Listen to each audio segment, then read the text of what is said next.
Welcome everybody to the Sunday Archive Speaker Meeting. My name is Nick, I'm an alcoholic. Nick. Can we please have a moment of silence for the alcoholic who still suffers, followed by the Serenity Prayer.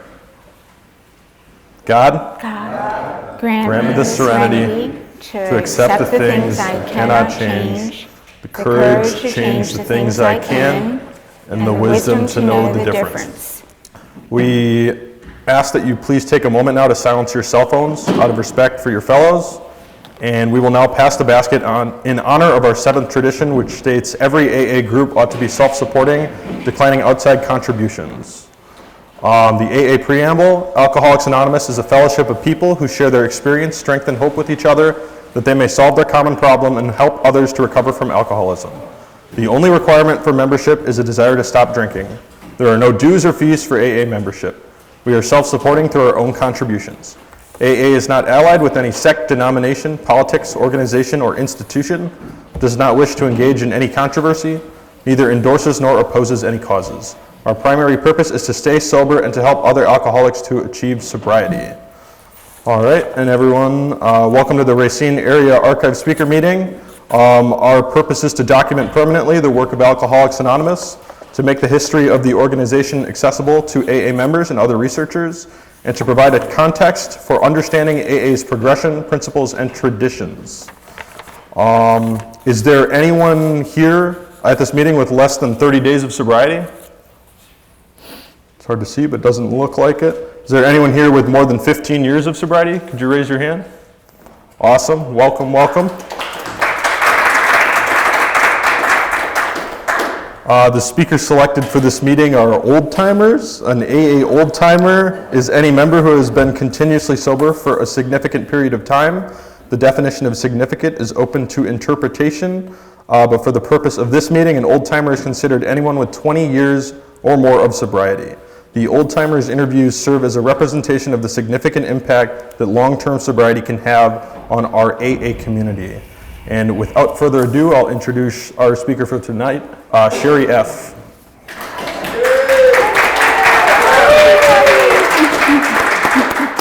Welcome, Sherry. Hello. Hello.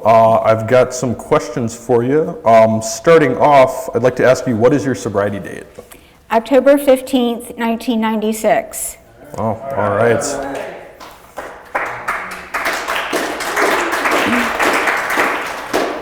Do you know who was the United States President when you joined Alcoholics Anonymous? Bill Clinton. Oh, all right. When and where was your first contact with Alcoholics Anonymous? I was living in Manheim, Pennsylvania, which is just outside of Lancaster, Pennsylvania, not too far from Philadelphia. And I had started calling the AA hotline because I knew I had a problem and I wanted to stop drinking and I couldn't, so I would just call there and they mailed me out some meeting lists. So probably April 1996 I started calling because I had seen this book. I was all about self-help books, and it had a list of questions to answer, like, do you think you're an alcoholic?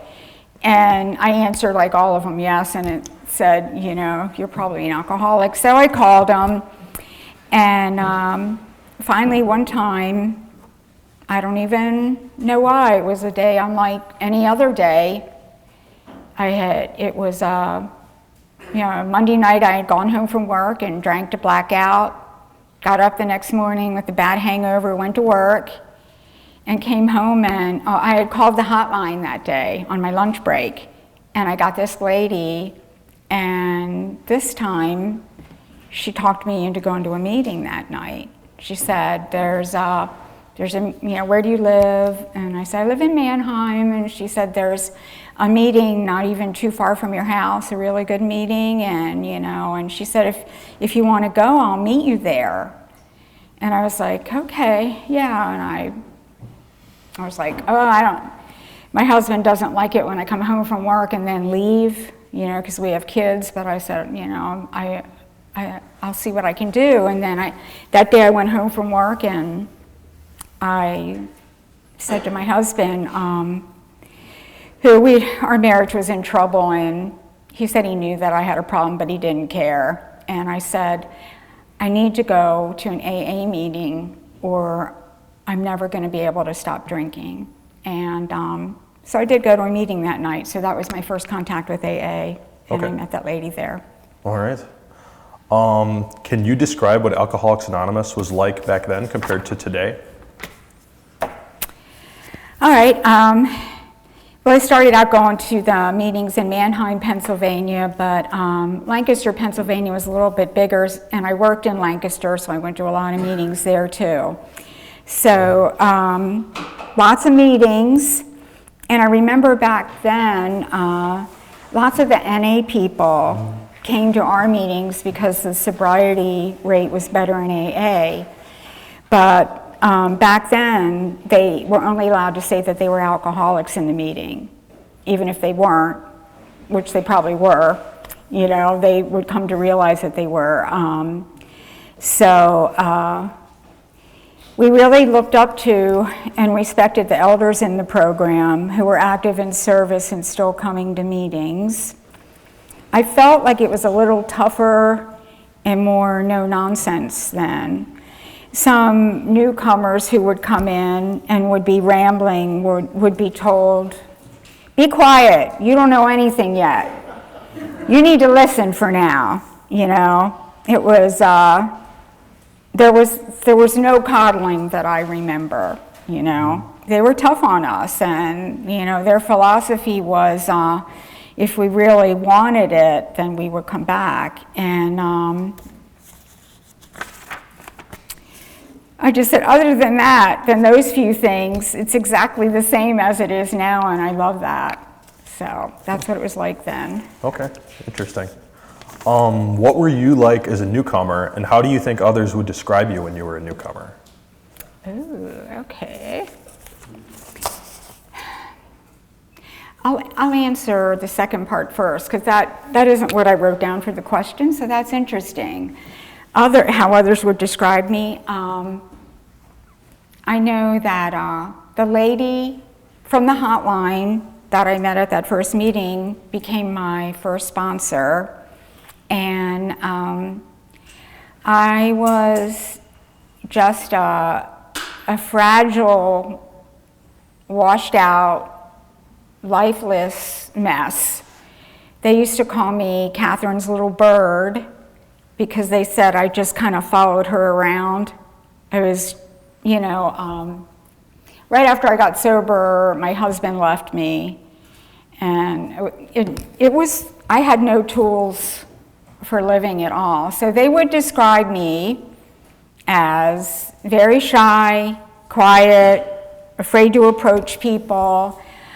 I know I've gone back to Pennsylvania because I still have family there, and the one time I was back there and I went to my home group with my husband, who I married after I moved here, and this man said to him, she looked like a washed out rat when she first came to meetings, and that's how I was. I was just lifeless, you know. The alcoholism had taken my spark of life away from me. And how do I feel I was like as a newcomer? I said I was desperate, depressed, and anxious. My husband of 22 years had just left me and wanted a divorce. I was insecure and terrified of supporting myself and my 10-year-old daughter. My other daughter was 20 at the time, but I wanted sobriety. I went to meetings before work, at lunch, and in the evenings. My older daughter would babysit.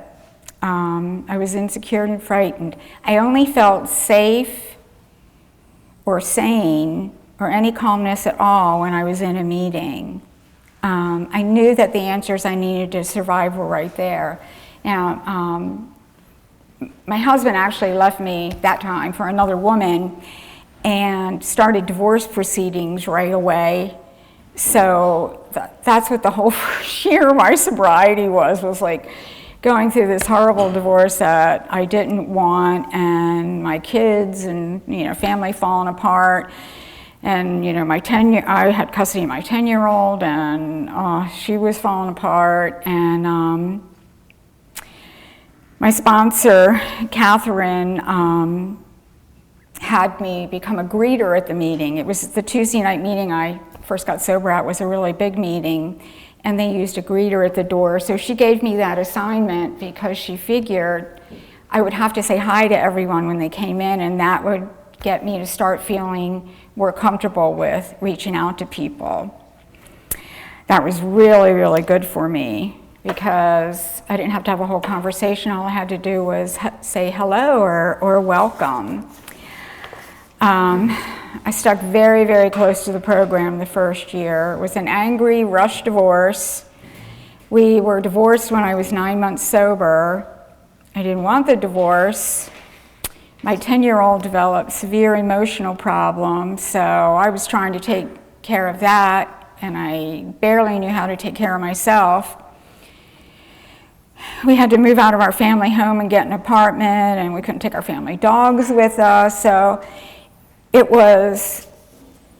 thought that my life before I got sober was stressful, but that first year was so stressful. But I stayed sober because I stayed close to the program, and I survived it all, and I never, ever got worse. I only got better as each sober day led to the next. And in that first year, and this is so important, I learned that I could get through anything that life gives me as long as I only have to do it for today. Okay, all right. Who was your first sponsor, and how did you end up with them? Okay, her name was Catherine, and she was the lady from the hotline, and that talked me into going to the meeting. And turned out that Mannheim was a real little town. She was actually the grandmother of my oldest daughter's best friend, and I never knew that. She took my phone number at that first meeting and called me the next day. You know, I went to that first meeting and I didn't drink, and I woke up the next morning and I couldn't understand why I didn't drink that night. It was just that all the ladies stopped me before I left and said, "Have you had a drink today?" And I said, "No." And they said, "Just don't drink tonight. You made it this far, just don't have a drink tonight." And so she called the next day, and I was like, "Oh my gosh, I can't, I don't understand this. I don't understand. I've been trying it had been more than 7 years since I'd been able to go even one day without drinking, and I couldn't believe it." And so she became my sponsor, and she was like pretty tough. All the guys in the program called her Sarge, and they used to joke that they wouldn't want her for a sponsor, you know, and because she was so tough. And she said to me, don't you want somebody younger? You know, you're young, don't you want somebody your own age? And I said, "No, I want you. You've been around a long time, and you know how to live life, and you know how to live life sober." And she remained my sponsor until my job moved me here to Wisconsin 22 years ago. Oh, all right. Who were the alcoholics prominent in your early sobriety?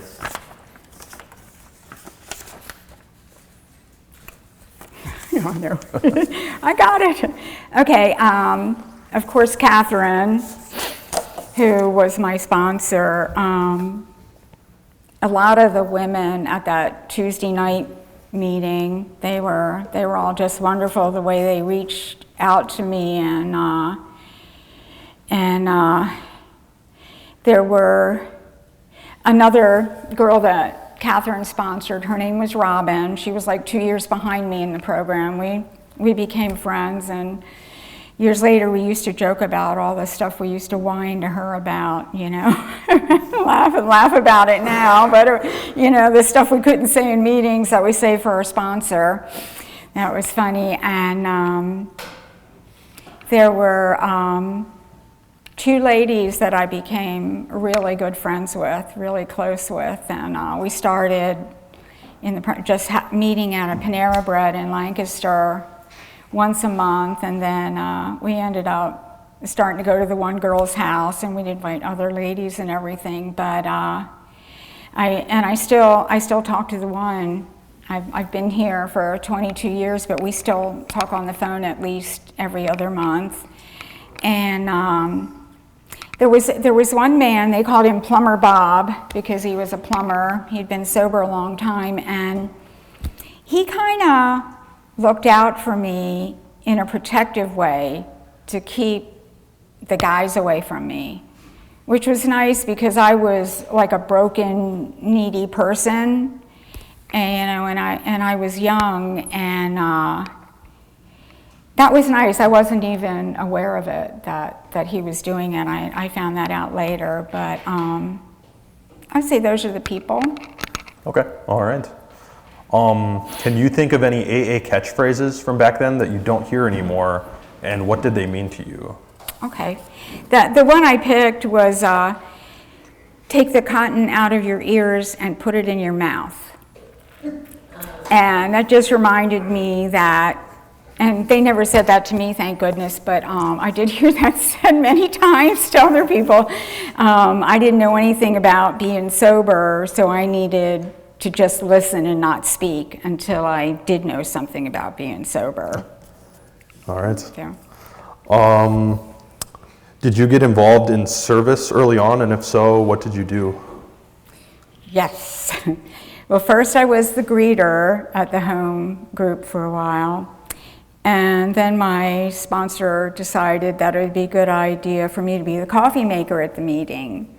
And you had to arrive, like an hour early, and they had one of those like really big commercial coffee makers, in a whole separate room, and people would be coming into the meeting and, say, hi, talking, and I had to set all the chairs up and get all the books out and put them out for display, set them up for display, and afterwards clean up, and people would stay after and help me clean up, so I would get to know more people that way, and empty ashtrays. We did that back then too, empty the ashtrays. And after that, I became the group GSR, and then for a long time I was the district secretary. That was all before I moved here.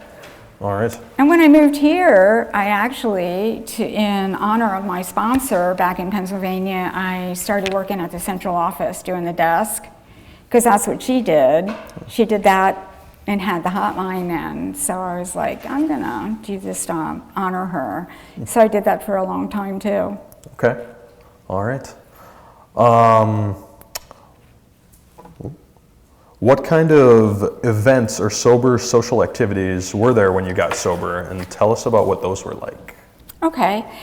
When I first got sober, the Lancaster AA clubhouse was next to a Waffle House. So most of the time after the meetings, a whole bunch of people would just go over to the Waffle House and get food and coffee and sit and talk and everything. That was fun. Got to know a lot of people there. Then they, I'm not sure why, if their lease was up, they had to move the AA clubhouse, and they got a location, a real nice old building overlooking a stream in Lancaster, and it had a deck on it. And they would have monthly dances there, which were fun. And the annual pig roast in the park in Lancaster was always a real big deal, a really well-attended event. Everybody could bring their family. They had a bunch of kids, activities, and it was actually a pig roast, Everybody would bring food. And let's see, the turkey dinners at the AA clubhouse. And I said the holiday alcothons, which we help today, but I'll tell you, back then it was life-saving because, holidays as I knew it were never going to be the same. not what they used to be. So I was so grateful to have those to go to, and we could even bring our kids to those too. They had, a kids room with kids activities and everything. So my favorite ones would probably be the alkathons. They were so important back then. Okay, alrighty. Last question, and then we'll go on break. What do you remember most about the first time you sponsored someone? Let's see, her name was Beth, and she was a hardhead. It got me out of myself, and it really helped me work the program better. I mean, the more I worked with her about it, the more I understood about it. She didn't stay sober. She did come back to the program though, which was good, and that wasn't something I could do anyway. But I remember I got really involved in her life though. She had like 7 children already and got pregnant again, and I took her to the hospital, and I was with her at the hospital when she had her baby, and like at Christmas when she didn't have any money to buy her kids presents, I was buying them presents and stuff, and that was my issue. I kind of went overboard with it, but I still have contact with her. I'm a Facebook friend with her, and she is sober today. I was just a part of her journey, but the thing I remember most is that, what we always say is that it kept me sober, and I learned more about the program through it. All right. Well, thank you, Sherry. That's all the questions we have. We're going to take a 10-minute break, and then we're going to come back, and Sherry will share her experience, strength, and hope on a passage from the Big Book. 10-minute break. All right, we're going to welcome back Sherry, and she is going to turn and read from a page in our AA Big Book and spend the remainder of our meeting time sharing her experience, strength, and hope on that reading. Welcome back, Sherry.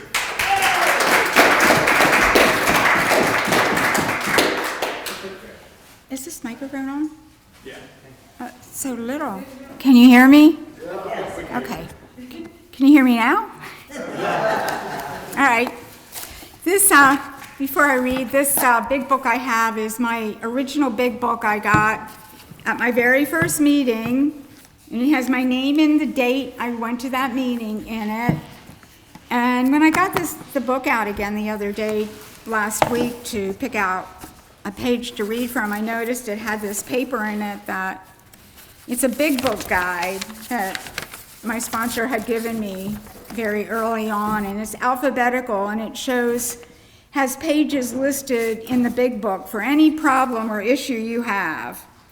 Embarrassment, excuses, failure, fear, complacency, self-pity. And up in the corner here, she wrote, "Sherry, the big book you bought on Tuesday is where you will find the answers. Acceptance is a hard one to learn. Pages 448 and 449, very good." That was like really fun, not just fun, but heart-wrenching to read that after all this time, and remember that. And it's not page 448, 449 in the newer editions, but I can't tell you how many times I was told to go read page 448 on acceptance, Okay, the page I picked is The Housewife Who Drank at Home. She hid her bottles in clothes hampers and dresser drawers. She realized what she was becoming. In AA, she discovered she had lost nothing and had found everything. My story happens to be a particular kind of woman's story, the story of the woman who drinks at home. I had to be at home. I had 2 babies. When alcohol took me over, my bar was my kitchen, my living room, my bedroom, the back bathroom, and the 2 hampers. At one time, the admission that I was an eminent alcoholic meant shame, defeat, and failure to me. But in the light of the new understanding that I have found in AA, I have been able to interpret that defeat and that failure and that shame as seeds of victory. Because it was only through feeling defeat and feeling failure, the inability to cope with my life and with alcohol, that I was able to surrender and accept the fact that I had this disease and that I had to learn to live again without alcohol. I'm not going to read all of it. I'm going to read just some more of it that meant a lot to me. I was never a very heavy social drinker. I resorted to alcohol in my home alone as a means of temporary release, as a means of getting a little extra sleep. I should have realized that alcohol was getting hold of me when I started to become secretive in my drinking. I began to have supplies on hand for the people who might come in. But I was always the unexpected person who had to finish the bottle. I had to hide, as a great many people in AA have had to do. I did my hiding in the hampers and in my dresser drawers. When we begin to do things like that with alcohol, something has gone wrong. I needed it, and I knew I was drinking too much, but I wasn't conscious of the fact that I should stop. I kept on. And then the other part, I needed that alcohol. I couldn't live without it. I couldn't do anything without it. But there came a point when I could no longer live with it. And I feel like I want to say something. It's so good, but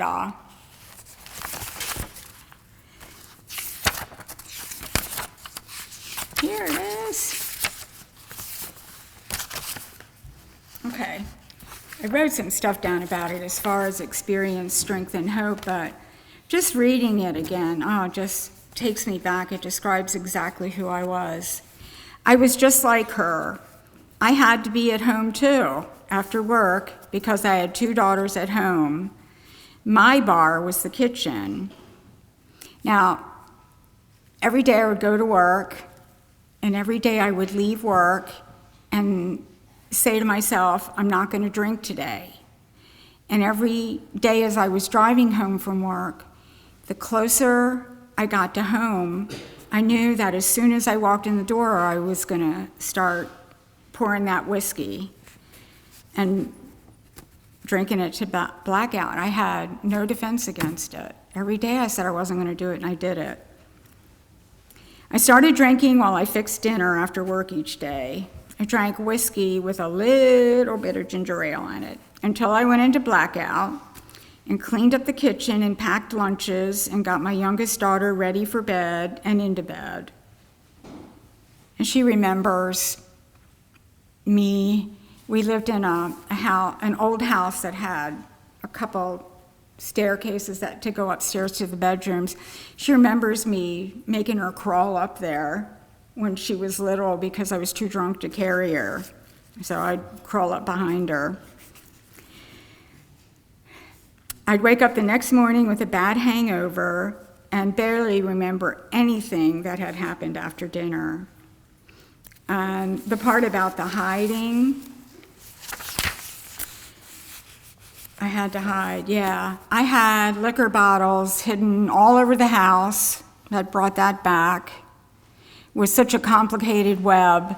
You know, I kept one main liquor bottle in the kitchen that I could drink from when I got home. And then if that one got too low, I'd have to replace it with one of the ones I had hidden in other places in the house. And then I had to get the liquor bottles out of the house without my husband seeing, but he knew I had a problem.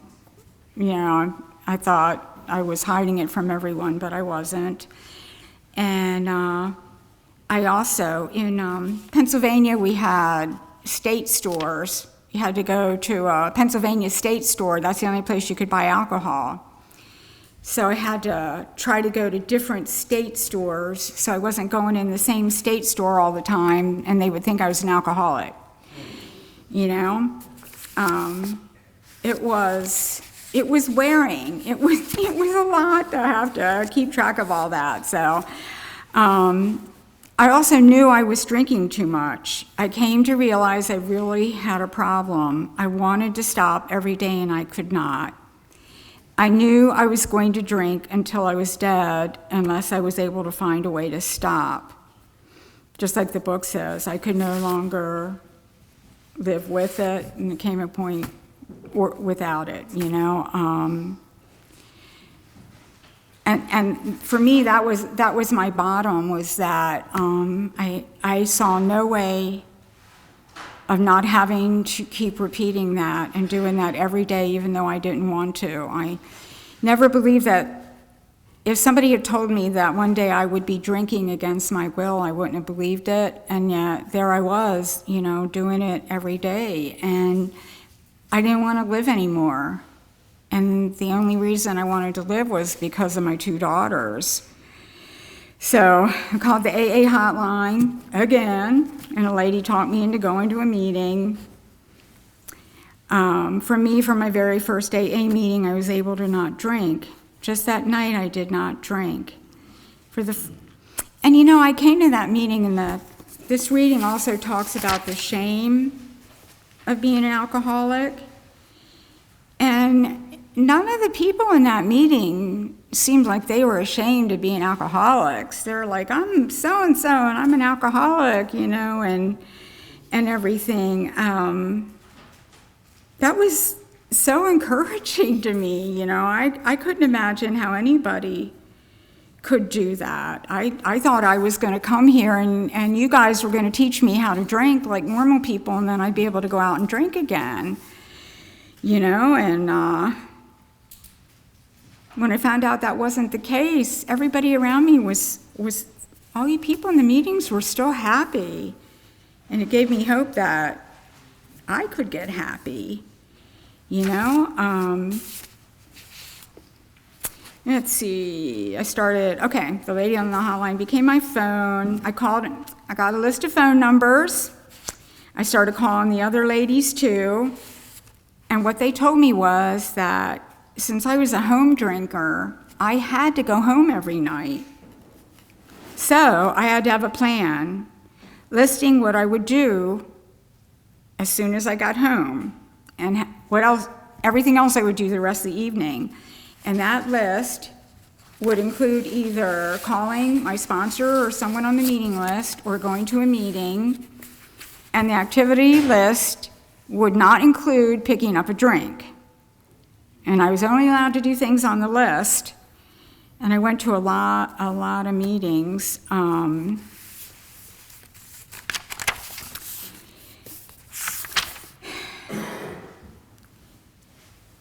It says, in AA, she discovered she had lost nothing and had found everything. And, you know, as I've said before, when I got here, I got hope from the fact that by some kind of a miracle, I went to that meeting and I didn't drink. And somehow, just out of that, I got hope that things would get better. And it took me a while to get better. But I did keep getting better. And I look back now and, you know, my life now is so much, I mean, I can't even compare it to what it was like then.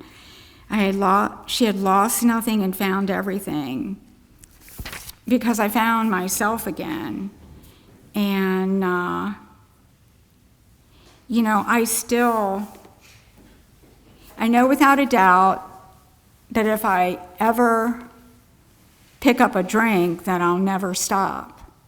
I can totally see that through and imagine it. And I don't want that. You know, when I got in here, I wanted sobriety. I wanted what you guys had, more than anything in my life, and I still have that same drive for it, that I know for me, for this alcoholic,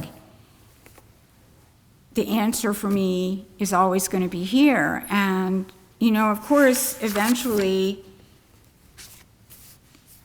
it came to me, the spiritual breakthrough, and I've got a really, really good spiritual connection now, but I also need the AA program, and I don't know, I know that as long as I keep coming and trying to work with others, just like those ladies did for me that first night, who knows how that would have turned out if they had all just let me sneak out of there. I don't know if I would have gone back again. And, thank you. Even moving here from Pennsylvania, I was welcomed here by the people. And, it's like, saved my life, and so I know that